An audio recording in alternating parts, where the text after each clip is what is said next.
छात्रों, आराधना हिंदी साहित्य में आपका स्वागत है। शीत लहर जो इस समय अपनी जोरों शोरों से है, जिसको लिखा है डॉक्टर जयप्रकाश कदम ने। लेखक ने इस पाठ में, जो कि एक दलित साहित्यकार हैं, और उन्होंने क्या है, रात दिन संघर्ष करते हुए गरीबी और फटेहाली जीवन व्यतीत करने वाले लोगों के प्रति दया का भाव रखने के लिए इस पाठ का चयन किया है। आपका जन्म 5 जुलाई 1958 ईस्वी में गाजियाबाद उत्तर प्रदेश में हुआ और उत्तर प्रदेश में शीतलहर अपनी चरम सीमा पर है। आप एक प्रतिभा संपन्न दलित साहित्यकार हैं और आपकी कृतियाँ बहुत चर्चित, जिसमें तलाश, कहानी संग्रह, करुणा, छप्पर उपन्यास, गूंगा नहीं था मैं, तिनका तिनका आग, बस्तियों से बाहर आदि आपकी प्रमुख रचनाएं हैं। प्रस्तुत जो कहानी है, शीतलहर के प्रकोप से त्रस्त आश्रय विहीन लोगों का मनुस्पर्शी चित्रण किया गया है। इसमें एक और फटेहाल नंगे स्त्री पुरुष और बच्चों के शीतलहर में ठिठुरने का सजीव चित्रण है, तो वहीं दूसरी ओर ऐसी मानसिकता वाले लोग हैं जो जेंट्री की बातें कर जयप्रकाश को अपने ही फ्लैट में बेघर लोगों को आश्रय देने से मना करते हैं। जयप्रकाश चाहते हुए भी मन महसूस कर रह जाता है और इस कथा में बेरोजगारी जैसी ज्वलंत समस्या पर भी प्रकाश डाला गया है। शीतलहर यानी ठंड का कहर, यानी बहुत ज़्यादा ठंड जब पड़ती है और उसमें क्या है, ठंडी ठंडी हवाओं के झोंके भी आते हैं, तो उसे हम शीतलहर कहते हैं। फ्लैट का कब्जा कहानी कुछ इस प्रकार है। फ्लैट का कब्जा मिलने के बाद से द्वार का जाना चंद्रप्रकाश की एक नियमित ड्यूटी सी हो गई थी। प्रत्येक माह कम से कम एक बार वह द्वारका अवश्य जाता था। कभी कभी जरूरी होने पे एक से अधिक बार भी चला जाता। उसका फ्लैट एक सोसाइटी में है। फ्लैट खरीदने के लिए उसने बैंक से ऋण लिया था। ऋण यानी कर्ज, जिसकी भारी कीमत क्या है, उन्हें क्या है, ऋण यानी कर्ज, भारी किस्त उसको चुकानी पड़ती थी। किस्त यानी इंस्टॉलमेंट। एक वेतनभोगी सरकारी अधिकारी होने के कारण वेतन का एक बड़ा हिस्सा बैंक ऋण की किस्त चुकाने में खर्च हो जाने के कारण उसका हाथ तंग रहने लगा था। ऋण यानी कि कर्ज चुकाना, यानी किस्त चुकाना, यानी EMI कह सकते हैं। और इससे क्या है, उसका हाथ तंग हो जाना, यानी फिर उसके हाथों में कुछ भी नहीं रहना, यानी कम क्या है, पैसे का रह जाना।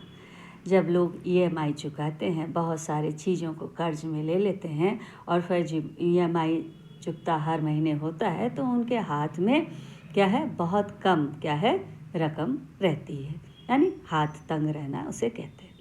आर्थिक तंगी से उबरने के लिए वो प्राय सोचता था कि फ्लैट को किराए पर उठा दे। आर्थिक तंगी यानी इकोनॉमिक क्राइसिस कह सकते हैं। तो इससे फ्लैट को किराए पे उठाना यानी उसको रेंट पे देना, किराए पे उठा देना यानी रेंट पे देना, है ना। किंतु कई कारणों से वह फ्लैट को किराए पर नहीं उठा पा रहा था। इसमें सबसे बड़ा कारण था द्वारका टाउनशिप में बहुत कम लोगों की रिहाइश, यानी बहुत कम लोग क्या है वहाँ रहते थे और वहाँ पे जल्दी लोग किराया नहीं। हालांकि बहुत से ज़रूरतमंद अपने फ्लैटों में आकर रहने भी लगे थे और कुछ किराएदार भी आकर रह रहे थे, किंतु फ्लैटों की संख्या की तुलना में लोगों की जो थी ज़रूरतें बहुत कम थी। रिहायश यानी उनकी ज़रूरतें बहुत कम हुआ करती थी। चंद्रप्रकाश का फ्लैट एक ग्रुप हाउसिंग सोसाइटी में था। सोसाइटी के अधिकांश सदस्य केंद्र सरकार के अधिकारी और कर्मचारी थे, यानी उस केंद्र सरकार यानी सेंट्रल गवर्नमेंट के या तो ऑफिसर्स थे या कोई कर्मचारी यानी वर्कर्स थे, जिनमें से अधिकांश सरकारी आवासों में क्या है, रह रहे थे। और ये लोग क्या करते थे, सरकारी क्या है, अपने आवास यानी घर में रहते थे कि सरकार से मिला हुआ जो घर होता है उसको सरकारी आवास कहते हैं, निवास है ना, वहाँ पे वो रहते थे। और क्या है, जिन सदस्यों के पास अपना कोई मकान या सरकारी आवास नहीं था, केवल वे ही सोसाइटी में रहने के लिए अब आए थे। जो किराए पे रहते थे या जिनके पास सरकारी निवास नहीं था, घर नहीं था, आवास यानी घर नहीं था, वही लोग इस सोसाइटी में रहते थे। यही वजह थी कि फ्लैटों का कब्जा लिए 1 साल से ऊपर बीत जाने के बाद भी बहुत कम लोग ही सोसाइटी में रहने के लिए आए थे। यानी कब्जा का मतलब होता है कि चाबी उनको मिल गया था, यानी वो अपने घर में रह सकते थे, लेकिन फिर भी वो वहाँ नहीं रहने आए थे क्योंकि उनको सरकारी आवास मिला था। चंद्रप्रकाश के पास भी लक्ष्मीबाई नगर में 4 कमरों का सरकारी आवास था, यानी घर था। घर था। लक्ष्मीबाई नगर उसके ऑफिस से के बहुत पास और दिल्ली के केंद्र में था, इसलिए वो सरकारी आवास में रहते थे। अपना फ्लैट हो जाने के उपरांत भी इस सरकारी आवास को छोड़कर दिल्ली के एक छोर पर द्वारका में रहने के लिए जाने को वो इच्छुक नहीं थे। यानी इच्छुक होना यानी उनकी इच्छा नहीं थी, वो नहीं चाहते थे कि वहाँ रहे क्योंकि वो बहुत दूर था उनके ऑफिस से। चंद्रप्रकाश का पूरा मन था कि सेवानिवृत्त होने के तक वो लक्ष्मीबाई नगर के इस मकान में ही रहेगा। सेवानिवृत्त का मतलब होता है रिटायरमेंट, यानी कार्य से मुक्ति। वो लक्ष्मीबाई नगर में ही रहेगा। इतने सुविधाजनक स्थान को छोड़कर द्वारका के सूनेपन में जाने का उसका कोई भी औचित्य दिखाई नहीं देता। औचित्य का अर्थ है उचित नहीं समझते थे। बहुत सारी सुविधाओं के रहते हुए औचित्य माने उचित नहीं समझते थे कि वहाँ वो जाएं। कम से कम द्वारका से केंद्रीय सचिवालय तक मेट्रो रेल शुरू होने से पहले वो कतई क्या है, द्वारका जाने के पक्ष में नहीं था। वो चाहते थे कि अगर मेट्रो शुरू हो जाएगा तो ही वो द्वारका जाएंगे। सोसाइटी के अधिकांश फ्लैट खाली पड़े थे, लेकिन चाहे किसी फ्लैट में कोई रहता हो अथवा खाली पड़ा हो, सोसाइटी सभी फ्लैट मालिकों से प्रति माह 1000 रुपये रख रखाव का खर्चा लेती थी। रख रखाव माने उसके केयर के लिए, उसके सुरक्षा के भाव से उसका इंतजाम करती थी। चंद्रप्रकाश को भी हर महीने सोसाइटी को रख रखाव खर्च देने के लिए क्या मेंटेनेंस, जिसको हम कह सकते हैं कि मेंटेनेंस, रख रखाव यानी कि मेंटेनेंस का खर्च, मेंटेनेंस के लिए जाना होता था। जब भी वो सोसाइटी जाता, लगे हाथों चौकीदार से इस बात का जायज़ा लेना नहीं भूलता था कि सोसाइटी में अब कितने लोग आ गए हैं। जायज़ा का मतलब पूछताछ करना कि कौन लोग आए हैं, कितने लोग आए हैं, किराए का रेट क्या चल रहा है। इससे उसको यह जोड़ घटा करने में आसानी हो जाती कि यदि फ्लैट किराए पे उठ जाए, किराए यानी रेंट पे उठ जाए, तो उससे कितने रुपए मासिक की आमदनी शुरू हो जाएगी। मासिक यानी मंथली आमदनी यानी इनकम। आर्थिक तंगी से कितनी राहत मिल जाएगी, यानी थोड़ी सी उसको सुकून मिल जाएगा। राहत का मतलब थोड़ा सुकून मिल जाएगा। राहत के बारे में सोचना ही अपने आप में काफ़ी राहत देने वाला होता है।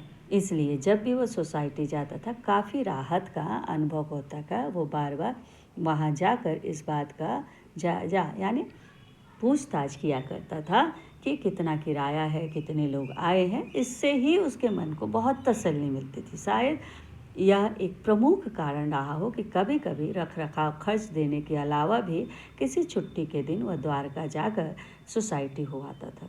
जब जब भी वह सोसाइटी जाता, फ्लैट का ताला खोलकर उसे अंदर से अच्छी तरह देखकर जरूर आता था। इससे उसे अपने अंदर एक सुख और सुकून का अनुभव होता था, यानी संतोष मिलता था उसे। कभी कभी चंद्रप्रकाश की पत्नी भी उसके साथ चली जाती थी। जनवरी का पहला रविवार था। चंद्रप्रकाश अपनी पत्नी के साथ मारुति कार में बैठ द्वारका जा रहा था। बाहर कड़ाके की ठंड थी, साथ में शरीर के भीतर से पार हो जाने वाली तेज हवा चल रही थी, यानी अत्यधिक ठंड था। कई दिन से सूरज नहीं निकला था। इससे दिन में तापमान 15 डिग्री सेल्सियस से ऊपर नहीं जा रहा था। रात में पारा यानी डिग्री 4 डिग्री सेल्सियस तक नीचे जा रहा था। कई साल के बाद दिल्ली में इतनी तेज ठंड पड़ी थी, समूचा उत्तरी भारत शीतलहर की चपेट में था। शीतलहर यानी ठंडी ठंडी हवाओं के साथ पूरी ठंडक। बिना समुचित गर्म कपड़ों के घर से बाहर निकलना मौत को दावत देना था, यानी अत्यधिक ठंड था जिसके कारण लोगों की मौत भी हो सकती है। दावत देना यानी मौत को बुलावा देना। अनेक लोग इस शीतलहर का शिकार हो चुके थे। शिकार होना ना, बहुत लोग इस शीतलहरी में मर भी चुके थे, है ना। अकेले दिल्ली में ही दर्जनों लोगों की मौत हो चुकी थी। शीतलहर के प्रकोप का मुकाबला करने के लिए सरकार ने जहां फुटपाथ पर सोने वाले या दूसरे बेघर लोगों के लिए जगह जगह पर अलाव जलाने की व्यवस्था की थी। अलाव जलाना यानी आग जलाना। आग जला के क्या है, ठंड से राहत पहुंचाना।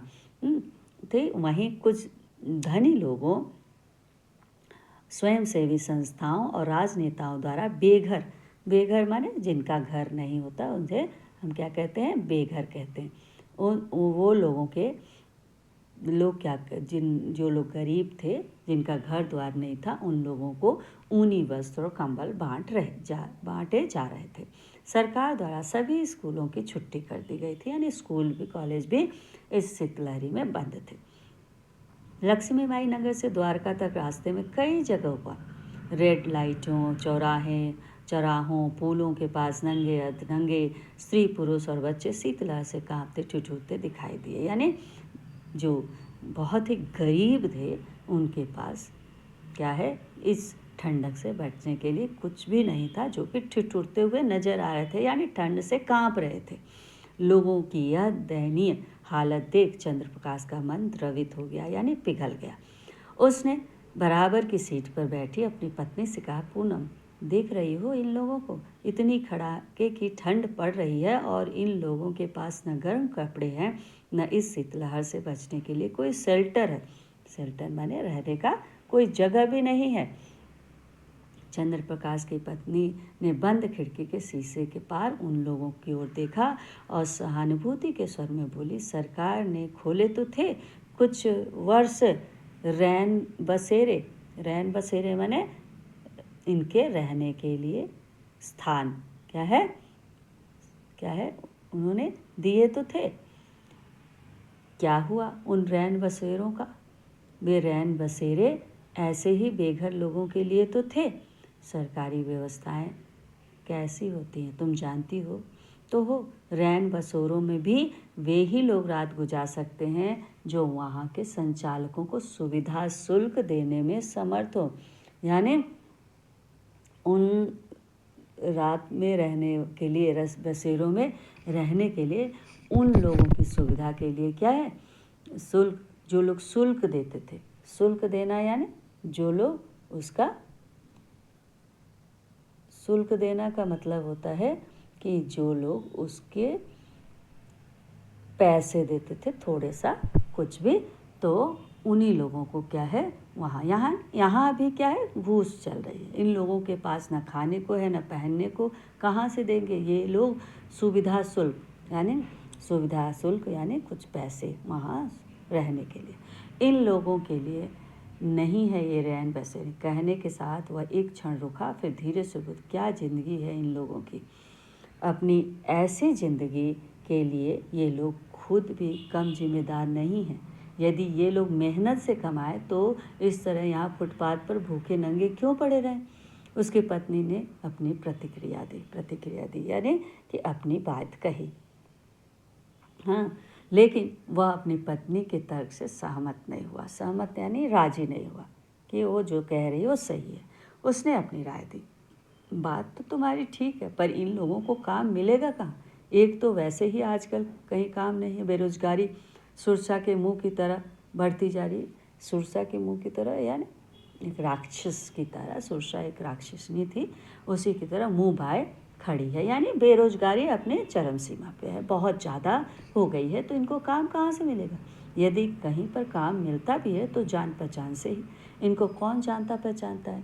ये किसी भी बाज़ार में, किसी भी चौराहे पर जाकर खड़े हो जाएं, किसी भी फैक्ट्री कारखाने में चले जाएं, इन्हें कोई काम नहीं देगा, सब दुत्कार कर भगा देंगे। यानी उसके दुत्कारना का मतलब है उन्हें क्या है, बेइज्जत करके भगा देना, है ना। चंद्रप्रकाश की पत्नी ने इस बार भी अपने पूर्व कथन का ही क्या है, समर्थन किया। ये लोग खुद भी कहाँ कमाना चाहते हैं, बिना कमाए इनका पेट भर जाता है, तो फिर ये क्यों कमाए। लेकिन चंद्रप्रकाश ने प्रतिकार किया, यानी उसका विरोध किया। प्रतिकार करना माने अपनी पत्नी के बातों का खंडन किया। उसने कहा, तुम्हारा सोचना ठीक नहीं है पूनम। प्रत्येक व्यक्ति सम्मान के साथ जीना चाहता है। भीख मांगना किसी भी व्यक्ति के लिए अपमानजनक होता है। 1 रुपया 8 आने के लिए एक व्यक्ति दूसरे के सामने कितना गिड़गिड़ाता है, कितनी घृणा और दुत्कार सहता है, यानी कितनी उसको अपमानित होना पड़ता है ना, घृणा से सहता है। जिल्लत का यह काम व्यवस्था में ही करता है। जिल्लत का अर्थ होता है कितना अनादर, कितना अपमान, और विवश है वो। व्यवस्था यानी उनकी लाचारी है, जिनके कारण उन्हें क्या है, ये काम करने पड़ रहे हैं। व्यवस्था यानी लाचारी। यदि इनको काम मिल जाए तो ये भीख बिल्कुल नहीं मांगेंगे, और तब ये लोग इतनी भयंकर शीतलहर में बिना छत और कपड़ों के इस तरह फुटपाथ पर नहीं पड़े रहेंगे, अगर उन्हें क्या है, ये सारी चीज़ें मिल जाएंगी। तो सोसाइटी का गेट आ गया था। गाड़ी के साथ साथ चंद्रप्रकाश और उसकी पत्नी के बीच चल रहे संवाद में भी ब्रेक लग गया, यानी चुप हो गया। बेसमेंट में बने पार्किंग में अपने लिए निर्धारित स्थान पर गाड़ी खड़ी करके वे लोग दूसरी मंजिल पर स्थित अपने फ्लैट में गए। फ्लैट का दरवाज़ा एक बड़े कमरे में खुलता था, जो ड्राइंग कम डाइनिंग रूम के रूप में इस्तेमाल के लिए था।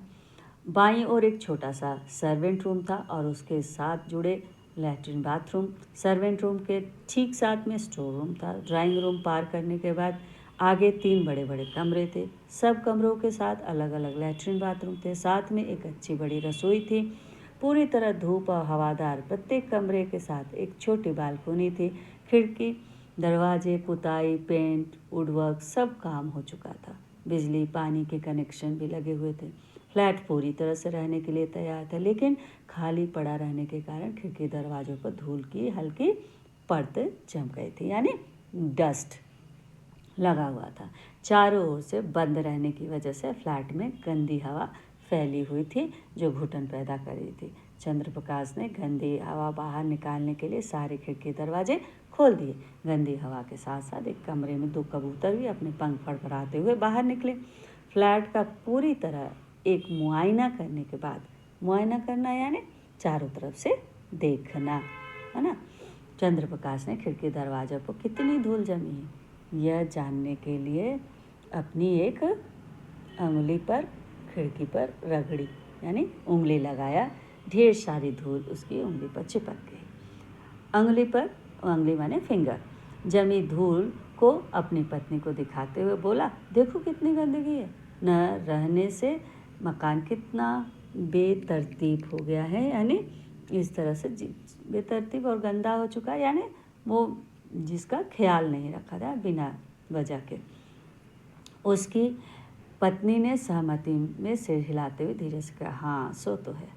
और फिर जैसे कुछ याद आया, क्षण भर विराम के बाद बोली, कहा तो है तुमसे कितनी ही बार कि इसे किराए पर उठा दो, 2 पैसे की आमदनी भी होगी और फ्लैट भी साफ शुद्ध रहेगा।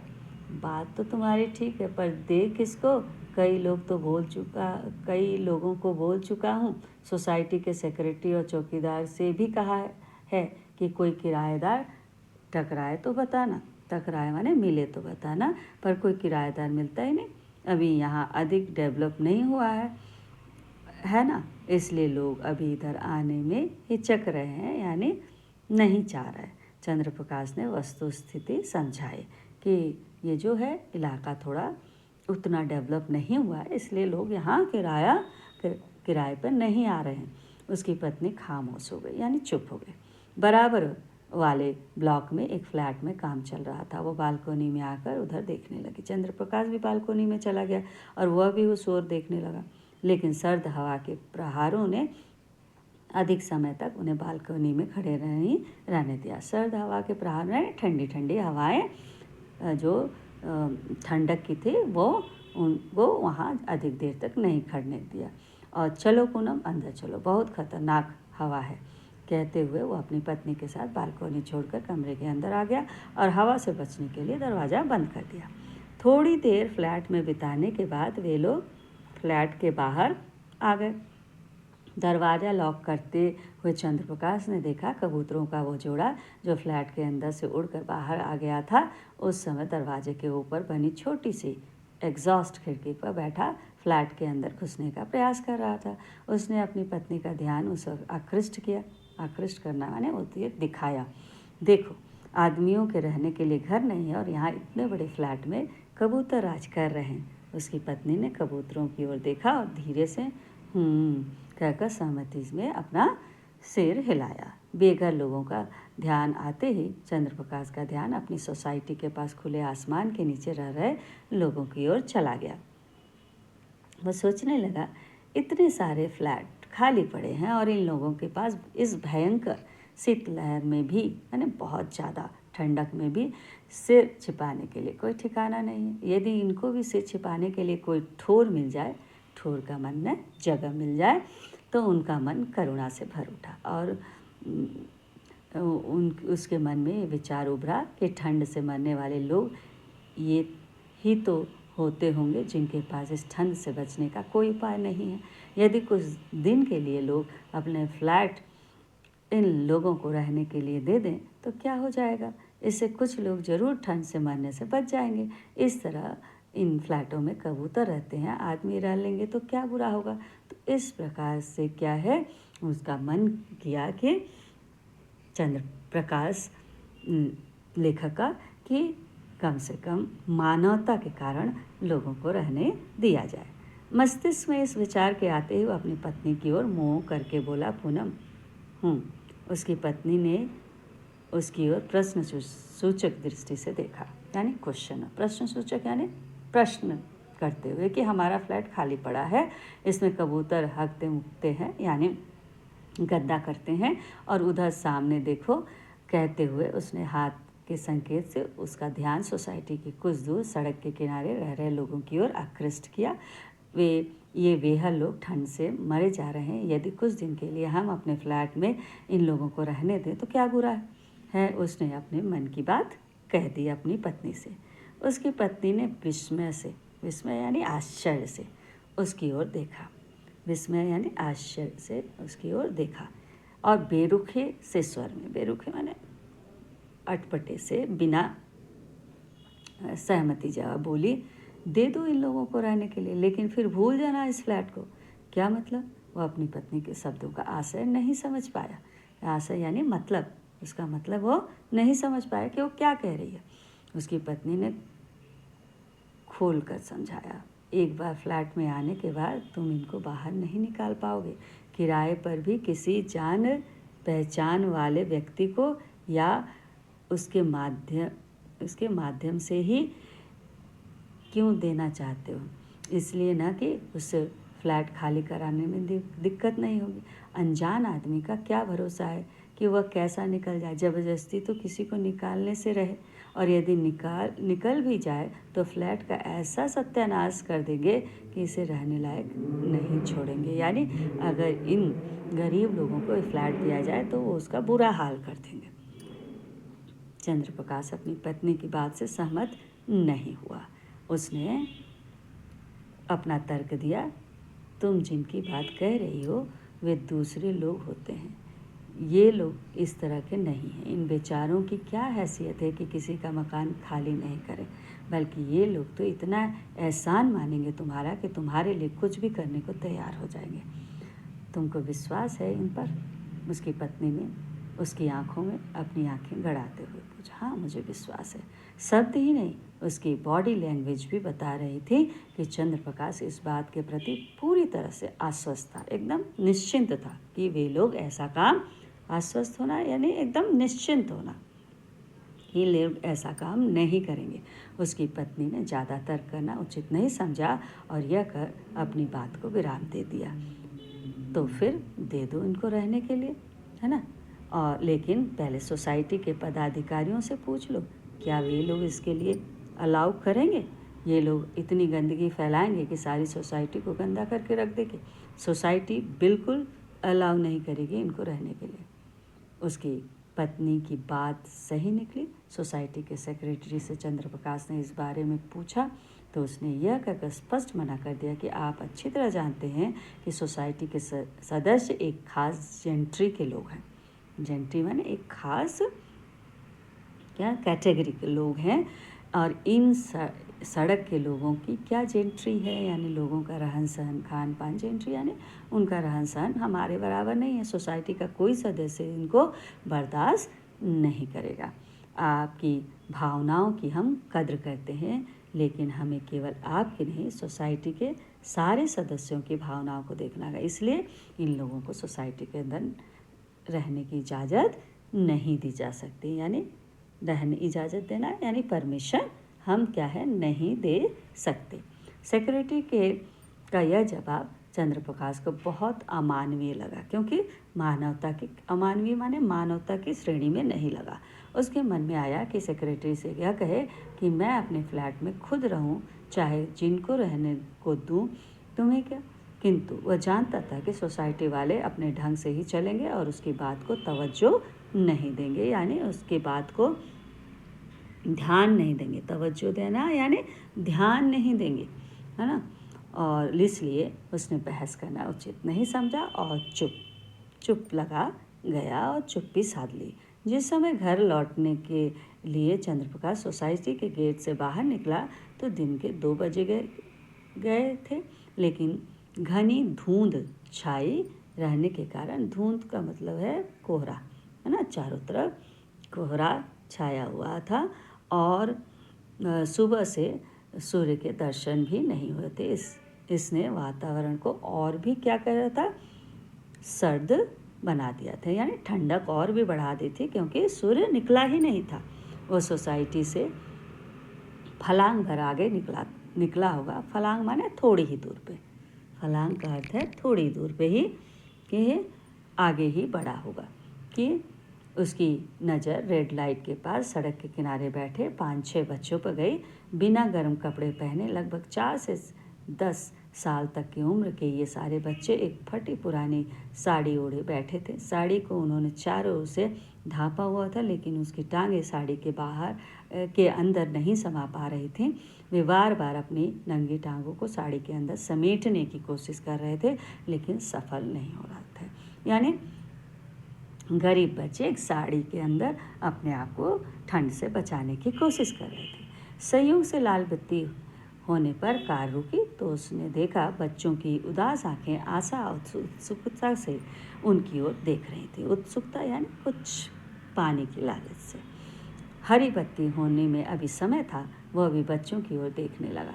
इन बच्चों को देखते देखते उसे अपने 2 वर्षीय बेटे का ख्याल आया और वो सोचने लगा, ठंड से बचने के लिए कितने सारे कपड़े बनाते हैं हम उसे, लेकिन फिर भी उसे कभी जुकाम कभी खांसी कुछ न कुछ लगा रहता है, जबकि इन बच्चों के पास तो इतनी भयंकर सर्दी का मुकाबला कैसे करेंगे ये बच्चे।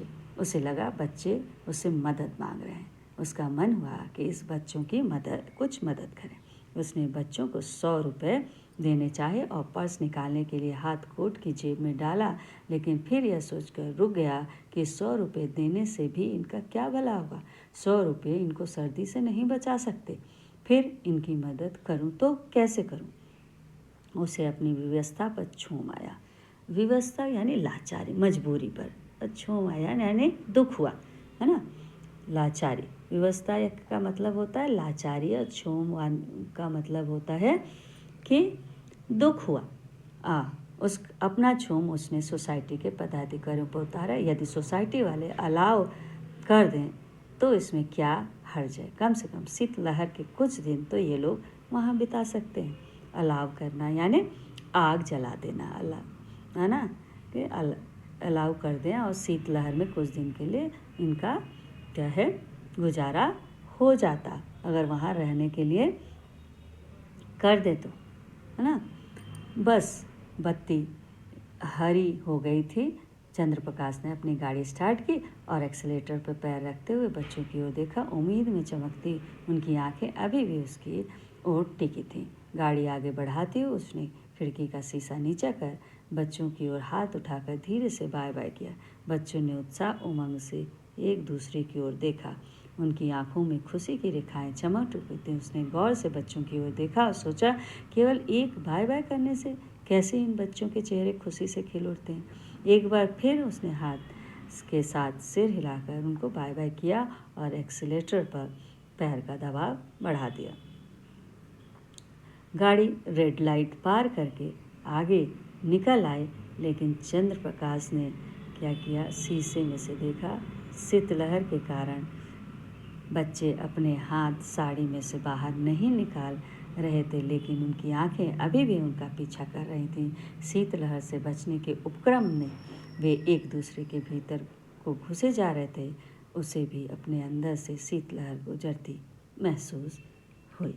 तो इस तरह से शीतलहर का जो प्रकोप था पूरे उत्तर भारत और दिल्ली में इतना अधिक बढ़ गया था कि गरीब और बेसहारा जो बच्चे और लोग थे उनकी तरफ इशारा करते हुए क्या है, चंद्रप्रकाश की मानवता यहाँ झलक पड़ी थी। धन्यवाद।